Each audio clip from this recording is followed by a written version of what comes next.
तर मित्रांनो, स्वागत आहे सगळ्यांचं ज्ञानदानावर. तर मित्रांनो, आजचा व्हिडिओ खूप महत्त्वाचा व्हिडिओ असणार आहे.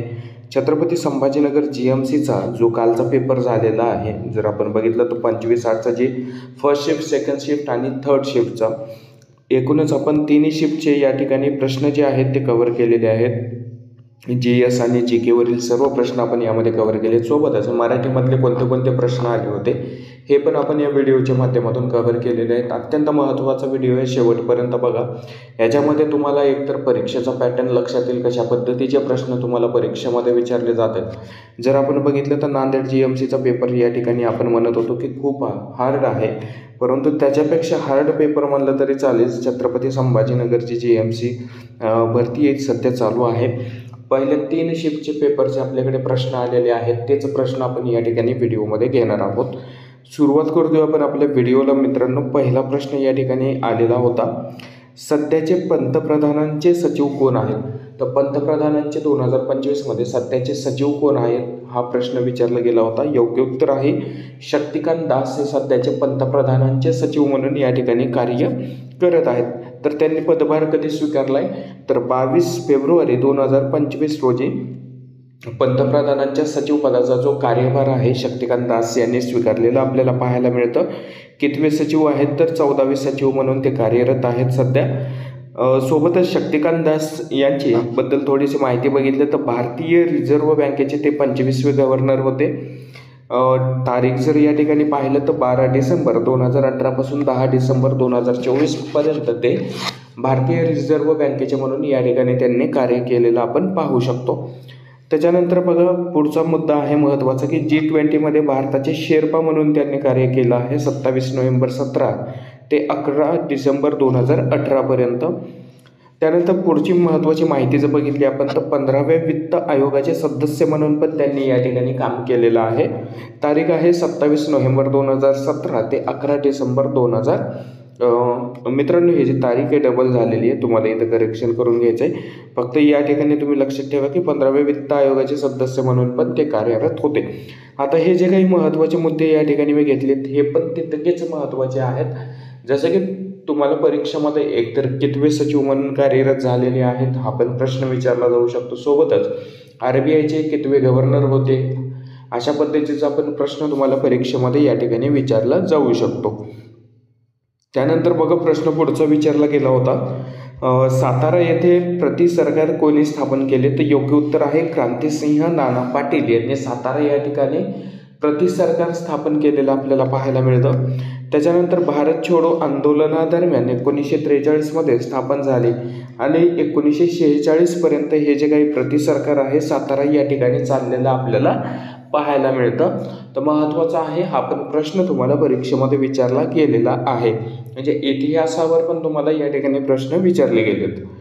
सोबत पुढचा प्रश्न आहे, बोबाटा या शब्दाचा समानार्थी शब्द या ठिकाणी तुम्हाला ओळखायला सांगितलेला आहे. समानार्थी शब्द या ठिकाणी विचारला गेला होता. तर योग्य उत्तर आहे बघा गोंगाटा हा जो पर्याय आहे त्या ठिकाणी तुम्हाला देण्यात आला होता. त्याच्यानंतर बोबाटाचे जर समानार्थी शब्द आपण पाहिले तर गोंधळ असेल, गोंगाट असेल, गजबज असेल, घोटाळा असेल, तर अशा प्रकारचे समानार्थी शब्द असलेले आपण या ठिकाणी पाहू शकतो. तो परीक्षेला जाण्याच्या आधी समानार्थी शब्द असतील, विरुद्धार्थी शब्द असतील, परत एकदा रिव्हिजन करून जायचं, याच्यावर प्रश्न तुम्हाला विचारले जात आहेत. त्याच्यानंतर बघा, प्रश्न आपला पुढचा असणार आहे, JNPT हे बंदर कोठे आहे? हा जो प्रश्न आहे तो विचारण्यात आलेला आहे. बघा मित्रांनो, JNPT हे जे बंदर आहे नवी मुंबई या ठिकाणी असलेलं आपल्याला पाहायला मिळू शकतं. याचं जर लॉंग फॉर्म आपण या ठिकाणी पाहिलं तर पंडित जवाहरलाल नेहरू असं या ठिकाणी या JNPT बंदराचं या ठिकाणी नाव असलेलं आपण पाहू शकतो. त्यानंतर बघा, प्रश्न पुढचा विचारला गेला होता, कोणत्या जिल्ह्याचे हवामान AW आणि BSH प्रकारचे आहे? तर योग्य उत्तर आहे पुणे जिल्ह्याचं हवामान जे आहे ते AW आणि BSH प्रकारचं असलेलं आपण पाहू शकतो. सोबतच विदर्भातील काही जिल्हे आहेत आणि मराठवाड्यातील काही जिल्ह्यांचा याच्यामध्ये समावेश होतो, परंतु जर आपण फक्त जिल्हा वाईज विचार केला तर पुणे जिल्ह्याचं या ठिकाणी असलेलं आपल्याला पाहायला मिळतं, पर्यायामध्ये असलेलं आपल्याला या ठिकाणी पाहायला मिळतं. त्यानंतर पुढचा प्रश्न आपल्याला विचारला गेला आहे की वऱ्हाडी भाषा ही कोठे बोलली जाते? तर योग्य उत्तर आहे विदर्भामध्ये वऱ्हाडी भाषा बोलली जात असते किंवा जाते. तर हा पण प्रश्न तुम्हाला परीक्षेत विचारला गेलेला आहे. त्याच्यानंतर तुम्हाला जर राज्य आणि राज्यांच्या भाषा या ठिकाणी बघून जावा, एखाद्या वेळेस त्याच्यावर तुम्हाला पुढच्या शिफ्टमध्ये प्रश्न विचारले जाऊ शकतात. राज्यांनी त्यांचे लोकनृत्य बघून जावा, त्याच्यावर प्रश्न विचारले जातात. भूगोलवरचे बरेचसे प्रश्न तुम्हाला या ठिकाणी परीक्षेमध्ये विचारले गेलेले आहेत. तर भूगोलवरचे पण प्रश्न तुम्हाला परीक्षेला जाण्या अगोदर परत एकदा पाहून जायचं, रिव्हिजन करून जायचं आहे. त्याच्यानंतर बघा पुढचा प्रश्न विचारला गेला आहे की आजीला चालवत नाही, क्रियापद ओळखायचे मित्रांनो येते. तर बघा क्रियापद, तुम्हाला क्रियापदावर या ठिकाणी प्रश्न विचारले जातात. तर क्रियापदाचं एक वेळेस परत एकदा रिव्हिजन करून जावा. क्रियापद कशा पद्धतीने ओळखायचे, कोणत्या कोणत्या प्रकारची क्रियापदे आहेत, तर हे पण तुम्हाला या ठिकाणी पाहून जायचं आहे. प्रश्न पुढचा आहे ICC T20 महिला क्रिकेटर कोण आहे. तर या ठिकाणी मेली केर यांना हा जो काही ICC T20 महिला क्रिकेटर 2024चा आहे हा या ठिकाणी जाहीर करण्यात आला होता. न्यूझीलंड देशाचे हे खेळाडू आहे. त्याच्यानंतर पुढचा प्रश्न बघा विचारला गेला आहे की जियांग धरण कोठे आहे. ते योग्य उत्तर आहे हुबई प्रांतामध्ये, चीन या ठिकाणी हे जे काही जियांग धरण आहे ते असलेलं पाहायला मिळतं. महत्त्वाच्या माहितीमध्ये जर आपण बघितलं तर चीनमधील यांगत्से नदीवर हे जे धरण आहे ते बांधण्यात आलेलं आपल्याला पाहायला मिळतं. 3 गॉर्जेस धरण असलेले या ठिकाणी पाहायला मिळतं. तर हे पण प्रश्न तुम्हाला म्हणजे चीन देशामधलं पण तुम्हाला या ठिकाणी जे काही धरण आहे ते विचारण्यात आलेलं आहे. आता ह्याचं जे रिलेशन आहे आपण ब्रह्मपुत्रा नदीसोबत असलेलं पाहू शकतो. त्याच्यामुळे हा जो काही प्रश्न आहे तुम्हाला परीक्षेमध्ये विचारला गेलेला आहे. आंतरराष्ट्रीय लेवलचं पण तुम्हाला चालू घडामोडी या ठिकाणी विचारले जात आहेत मित्रांनो. एकदम जर आपण पाहिलं तर पुणे जिल्ह्यातील मॅरेथॉनबद्दल पण प्रश्न परीक्षेमध्ये विचारला गेला होता.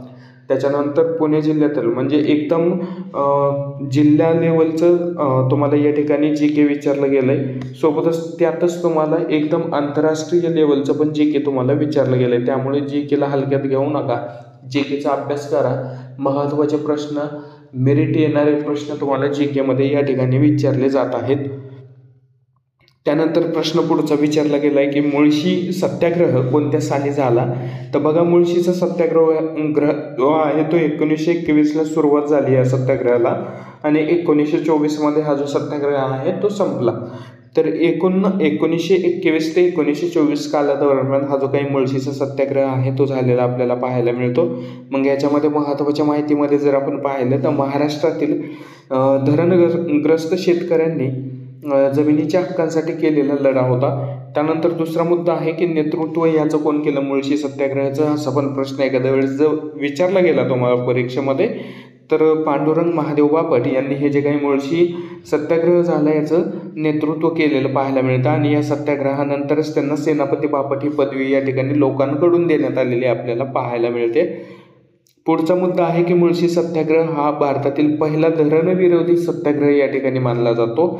टाटा पॉवर कंपनीने धरण बांधल्यामुळे विस्थापित होणाऱ्या शेतकऱ्यांना त्यांची जमिनी वाचवण्यासाठी आणि योग्य पुनर्वसनासाठी हा सत्याग्रह केलेला या ठिकाणी पाहायला मिळतो. तर एकूणच मुळशी सत्याग्रहाचं कारण आणि त्याच्यानंतर मुळशी सत्याग्रहाचं नेतृत्व असेल, मुळशी सत्याग्रह कशासाठी झाला, तर हे सर्व आपण या महत्त्वाच्या माहितीमध्ये या ठिकाणी कव्हर केलेलं आहे. त्यानंतर बघा प्रश्न पुढचा आहे आपला 2004 या साली कोणत्या भाषेला अभिजात भाषेचा दर्जा मिळाला. तर योग्य उत्तर आहे 2004 साली तमिळ भाषेला या ठिकाणी अभिजात भाषेचा दर्जा मिळालेला आपण पाहू शकतो. एकूणच जर पाहिलं तर भारत सरकारनं 12 ऑक्टोबर 2004 रोजी घोषणा केली होती की तमिळ भाषेला या ठिकाणी अभिजात भाषा दर्जा देण्यासंबंधी. त्याच्यानंतर दुसरी महत्त्वाची माहिती जर आपण पाहिली तर 2024पर्यंतचा जर विचार केला आपण तर भारत सरकारने आतापर्यंत 11 भाषांना अभिजात भाषेचा दर्जा दिला आहे, ज्यामध्ये मराठी भाषा असेल, पाली भाषा असेल, प्राकृत असेल, आसामी, बंगाली या भाषांचा पण अभिजात भाषेमध्ये या ठिकाणी समावेश केलेला पाहायला मिळतो. ऑक्टोबर 2024मध्ये मराठी, पाली, आसामी आणि बंगाली भाषांचा नव्याने समावेश करण्यात आलेला आहे. त्याच्यानंतर प्रश्न आपला पुढचा आहे की 2024चा ICC player of the year कोणाला देण्यात आला होता. तर जसप्रीत बुमराह असं त्याचं उत्तर आहे. हा पण प्रश्न विचारला गेला आहे. मित्रांनो क्रिकेट जे आहे क्रिकेटवर तुम्हाला या ठिकाणी बरेचसे प्रश्न विचारले गेलेले आहेत. तर त्याच्यावरचे आता लेटेस्टमध्ये काही अपडेट असेल तर GKमध्ये तुम्ही ते बघून जायचे. तुम्हाला त्याच्यावर पण प्रश्न परीक्षेमध्ये विचारले जातात. क्रिकेटवर तुम्हाला नाही म्हणलं 4 ते 5 प्रश्न आत्तापर्यंत विचारले गेले आहेत. प्रश्न बघा पुढचा आहे, मिताली राज ही खेळाडू कोणत्या खेळाशी संबंधित आहे? तर क्रिकेट या खेळाशी संबंधित असलेली पाहायला मिळते आपल्याला. त्याच्यानंतर प्रश्न पुढचा विचारण्यात आला होता की वक्फ बोर्ड कायदा जो आहे तो कोणत्या डिपार्टमेंट अंतर्गत येतो? या ठिकाणी कोणत्या डिपार्टमेंट विचारलं गेलं तुम्हाला, कोणत्या खात्याअंतर्गत वक्फ बोर्ड जो आहे तो कार्य करत असतो किंवा कोणत्या या ठिकाणी कोणत्या कार्यालयाअंतर्गत येतं? तर योग्य उत्तर आहे केंद्रीय अल्पसंख्याक व्यवहार मंत्रालयाअंतर्गत वक्फ बोर्ड कायदा जो आहे तो येत असलेला आपल्याला या ठिकाणी पाहायला मिळतं. त्याच्यानंतर बघा प्रश्न पुढचा विचारला गेला आहे आपल्याला की माझी वसुंधरा योजना जी की महाराष्ट्र सरकारची योजना आहे, ही योजना कशाशी संबंधित आहे हे विचारलंय.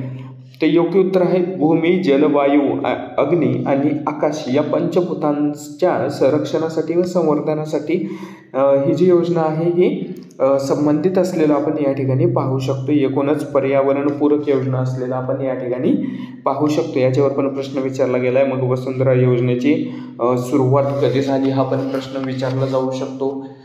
नेक्स्ट शिफ्टमध्ये ह्याच्या रिलेटेड अजून प्रश्न तुम्हाला विचारले जाऊ शकतात. तोच प्रश्न रिपीट होणार नाही, परंतु एकंदरीतच आपल्याला परीक्षेचा पॅटर्न कशा पद्धतीनं आहे ते हे प्रश्न बघून या ठिकाणी लक्षात येतं. मराठीमध्ये कुठल्या कुठल्या गोष्टींचा अभ्यास करायचा तुम्हाला, तर मराठीमध्ये क्रियापद असेल, त्यानंतर तुम्हाला समानार्थी विरुद्धार्थी शब्द असेल, त्याच्यानंतर तुम्हाला अलंकार असेल, अलंकारावर प्रश्न विचारले गेले, त्यानंतर लेखक असेल, त्यांचे पुस्तके असतील, त्याच्यानंतर आत्मचरित्र असेल, त्याचे लेखक असतील, तर हे पण प्रश्न तुम्हाला परीक्षेमध्ये विचारले गेलेले आहेत. सिंगल लाईनमध्ये मित्रांनो परीक्षेमध्ये प्रश्न विचारले गेलेले नाही. एकूणच 4 प्रकारचे आत्मचरित्र दिलेत, त्याच्यासोबत त्याचे लेखक दिलेत तुम्हाला पुढे, आणि त्याच्या तुम्हाला जोड्या लावायच्यात किंवा योग्य उत्तर योग्य जोडी तुम्हाला त्या ठिकाणी पर्यायामध्ये दिलेली आहे आणि ते ओळखायची आहे तुम्हाला. तर म्हणजे तुम्हाला जे काही 4 पर्याय दिलेले आहेत, 4ही पर्याय आणि त्यांचे उत्तर तुम्हाला माहिती असणं आवश्यक आहे, तेव्हाच तुम्ही त्या प्रश्नाचं योग्य उत्तर देऊ शकता. अगदी MPSC लेवलचे प्रश्न तुम्हाला या ठिकाणी ग्रुप डीच्या परीक्षेमध्ये विचारले जात आहेत TCS कडनं. त्यामुळे परीक्षेची काठिण्य पातळी ही खूप हार्ड लेवलची या ठिकाणी देण्यात आलेली आहे. त्याच्यानंतर बघा प्रश्न पुढचा आहे की 168 हे कलम कशाशी संबंधित आहे? तर योग्य उत्तर आहे मित्रांनो 168 जे काही कलम आहे राज्यांच्या विधिमंडळांची तरतूद याच्यामध्ये केली जाते. तर कलम 168 मध्ये राज्यांच्या विधिमंडळाची तरतूद आहे. ज्या राज्यांमध्ये 2 सभागृह असतील त्यांना विधानसभा आणि विधान परिषद असे म्हटले जाईल. सोबतच ज्या राज्यामध्ये एकच सभागृह असेल त्याला विधानसभा म्हणून या ठिकाणी ओळखलं जाईल. तर एकूणच कशाशी संबंधित आहेत तर विधिमंडळाशी संबंधित असलेला आपण या ठिकाणी पाहू शकतो. त्यानंतर प्रश्न आपल्याला पुढचा विचारला गेला आहे, विज्ञान विषयावरील प्रश्न आहे. काळा लिथियम लाल होतो हे कशाचे उदाहरण आहे? तर ॲसिडच्या उपस्थितीचं उदाहरण या ठिकाणी असलेलं आपल्याला पाहायला मिळतं. त्याच्यानंतर बघा विज्ञानमध्ये पण बरेचसे प्रश्न विचारले गेले, ते आपण घेतले. त्याच्यामध्ये अजून तुम्हाला विज्ञान विषयाचा पण अभ्यास करून जायचा आहे मित्रांनो. विज्ञानवर पण प्रश्न तुम्हाला परीक्षेमध्ये विचारले जात आहेत. प्रश्न पुढचा विचारला गेला होता की महाराष्ट्रामध्ये पुणे या ठिकाणी झालेल्या युवा मॅरेथॉन स्पर्धेमध्ये पदयात्रा काढणारे खालीलपैकी कोण होते? तर हा पण एकदम म्हणजे जिल्हा लेवलचा एकदम युवा मॅरेथॉन लेवलचा या ठिकाणी मॅरेथॉनचा या ठिकाणी प्रश्न तुम्हाला परीक्षेमध्ये विचारला गेलेला आहे. त्यानंतर बघा प्रश्न पुढचा विचारण्यात आला होता की 26 जानेवारी 2025ला प्रमुख पाहुणे म्हणून कोण उपस्थित होते? तर योग्य उत्तर आहे इंडोनेशियाचे राष्ट्रपती महामहिम प्रबोवो सुबियांटो हे जे काही आहेत पंतप्रधान आहेत, राष्ट्रपती आहेत इंडोनेशिया देशाचे, हे उपस्थित राहिले होते भारताच्या 26 जानेवारीच्या कार्यक्रमाला या ठिकाणी. त्याच्यानंतर प्रश्न पुढचा विचारला गेला की आंतरराष्ट्रीय T20 मधील सर्वाधिक शतके झळकवणारे महिला खेळाडू कोण आहेत? तर स्मृती मानधना भारताकडून आंतरराष्ट्रीय क्रिकेट T20 मध्ये सर्वाधिक जास्त शतके झळकावणारी महिला खेळाडू असलेला आपल्याला या ठिकाणी पाहायला मिळतं. याच्यामध्ये काही चेंजेस असतील तर तुम्हाला पाहून जायचं आहे. त्यानंतर प्रश्न पुढचा विचारला गेला आहे की नुकताच नरेंद्र मोदी यांना कोणत्या गल्फ देशाकडून त्यांच्या सर्वोच्च पुरस्काराने सन्मानित करण्यात आले? ते योग्य उत्तर आहे कुवेत या देशाने. बघा गल्फ कंट्री जी आहे त्यामध्ये कुवेत या देशानं पंतप्रधान नरेंद्र मोदी यांना त्यांचा सर्वोच्च नागरी सन्मान या ठिकाणी दिलेला आहे. त्याचं नाव काय आहे तर मेशाल अल अहमद अल जाबेर अल साहब असं या पुरस्काराचं नाव असलेलं आपल्याला या ठिकाणी पाहायला मिळतं. हा पुरस्कार कुवेत या देशाकडून देण्यात आलेला आहे. त्याच्यानंतर नुकतंच जर आपण पाहिलं तर सायप्रसकडून पण पंतप्रधान नरेंद्र मोदी यांना त्यांचा सर्वोच्च नागरिक सन्मान देण्यात आलेला आहे. सोबतच जर आपण पाहिलं तर ब्राझीलकडून ज्यावेळेस ब्रिक्सच्या बैठकीला या ठिकाणी पंतप्रधान नरेंद्र मोदी गेले होते, तर त्यावेळेस ब्राझीलकडून पण त्यांना ब्राझीलचा सर्वोच्च नागरी पुरस्कार जो आहे तो देण्यात आलेला आहे. ते कोणते कोणते आहेत तुम्हाला पाहून जायचे परीक्षेमध्ये. प्रश्न क्रमांक पुढचा आहे की खालीलपैकी गोदावरी नदीची जलप्रणाली कोणती आहे? तर बघा, प्राणहिता, इंद्रावती, पूर्णा, मांजरा, सावरी, वर्धा, वेण्णा, गंगा आणि पैनगंगा या उपनद्या आहेत गोदावरीची. यालाच आपण गोदावरीची जलप्रणाली या ठिकाणी म्हणू शकतो. कुठल्या कुठल्या राज्यामधून ही नद्या गोदावरी नदी वाहत जाते? तर महाराष्ट्र असेल, मध्य प्रदेश असेल, छत्तीसगड, ओडिशा, आंध्र प्रदेश, कर्नाटक या राज्यांमधून गोदावरी नदी या ठिकाणी वाहत असते. तर एवढं हे जे काही आहे राज्य जर आपण पाहिले 19 तर महाराष्ट्र, मध्य प्रदेश, छत्तीसगड, ओडिशा आणि आंध्र प्रदेश सोबतच कर्नाटक. तर या सर्व राज्यामध्ये गोदावरी नदी या ठिकाणी वाहत जात असलेली पाहू शकतो. आणि उपनद्यांचा विचार केला तर मग या ठिकाणी आपल्याला दिलेलं आहे.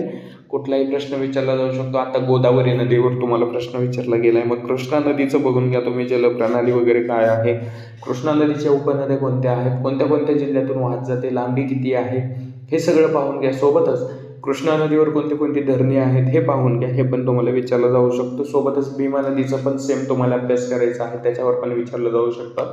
कोयना नदीचं बघून घ्या, कोयना नदीवरचं महत्त्वाचं धरण असेल, कोयना धरण असेल, जलविद्युत प्रकल्प असेल, त्याच्याबद्दलची माहिती तुम्हाला या ठिकाणी करून घ्यायची आहे. त्याच्यानंतर बघा, प्रश्न पुढचा विचारला गेला होता की महाराष्ट्रातील पश्चिम किनाऱ्याला कोणती पर्वत रांग लागते? तर योग्य उत्तर आहे सह्याद्री पर्वत, किंवा त्यालाच आपण पश्चिम घाट या नावाने पण या ठिकाणी ओळखतो. हा पण प्रश्न परीक्षेमध्ये विचारला गेला आहे. मग महाराष्ट्राची एकूण समुद्र किनाऱ्याची लांबी किती आहे? एकूण किती जिल्ह्यांना समुद्र किनारा लाभलेला आहे? समुद्र किनारा सर्वाधिक कोणत्या जिल्ह्याला लाभला आहे? सर्वात कमी कोणत्या जिल्ह्याला लाभला आहे? हे सगळं तुम्हाला पाहून जायचं आहे. मग पुढं काही मराठी विषयाचे प्रश्न या ठिकाणी विचारण्यात आले होते. मग त्यामध्ये आत्मचरित्र असेल, जसं की व्हिडिओमध्ये मागे पण सांगितलं मी, आत्मचरित्र आणि त्यांचे लेखक याच्यावर प्रश्न विचारले गेलेत. समानार्थी शब्द, विरुद्धार्थी शब्द यावर प्रश्न विचारले गेलेत. सोबतच आपल्याला पुस्तकं आणि त्यांचे लेखक याच्यावर प्रश्न विचारले गेलेत. प्रसिद्ध पुस्तकं आणि त्यांचे लेखक तुम्हाला अभ्यासायचेत. सोबतच प्रश्न पुढचा विचारला गेला आहे की उपमा अलंकारावर या ठिकाणी परीक्षेमध्ये प्रश्न विचारला गेला होता. तर मग याच्यामध्ये तुम्हाला पूर्ण अलंकार हा जो काही चॅप्टर आहे त्याचा अभ्यास करून जायचा आहे. अलंकार वर प्रश्न तुम्हाला परीक्षेमध्ये विचारले गेलेत. आता सध्या उपमा अलंकारावर विचारले गेले, त्यानंतर श्लेष अलंकार असेल याच्यावर प्रश्न येऊ शकतो तुम्हाला, तर ते पण तुम्हाला अभ्यासून जायचं आहे. पुढचा प्रश्न तुम्हाला या ठिकाणी विज्ञान विषयामधला विचारला आला होता की रासायनिक अभिक्रियाविषयी या ठिकाणी प्रश्न विचारण्यात आला होता. सोबतच उदात्तीकरणाविषयी या ठिकाणी प्रश्न विचारण्यात आला होता तुम्हाला. आणि शेवटचा बघा, 2025-26 जो काही अर्थसंकल्प सादर झालेला आहे भारताचा, तर अर्थसंकल्पावर एकूण 4 प्रश्न विचारले गेलेत. तर महत्त्वाचं काय आहे मग की अर्थसंकल्प जो आहे, अर्थसंकल्प 2024-25चा अर्थसंकल्प पूर्ण अभ्यास मित्रांनो, 2025-2026चा पूर्ण अर्थसंकल्प अभ्यासा. त्याच्यामध्ये कुठल्या कुठल्या गोष्टी महत्त्वाचे मुद्दे आहेत, GST असेल त्याच्यावर तुम्हाला अभ्यास करून जायचं आहे. कुठल्या क्षेत्रामध्ये किती % GST लागतो ते बघून जायचं आहे.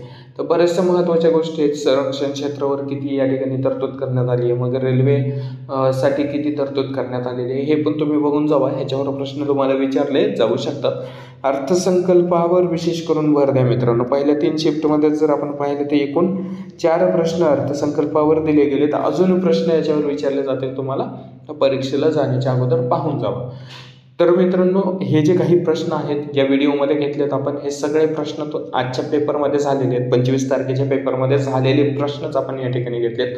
आणखीन काही प्रश्न असतील जे आपल्याकडून घेण्यात आलेले नाहीत किंवा आपल्यापर्यंत अजून अपडेट आलेलं नाही, त्याच्यामुळे आपण कव्हर नाही केलेले.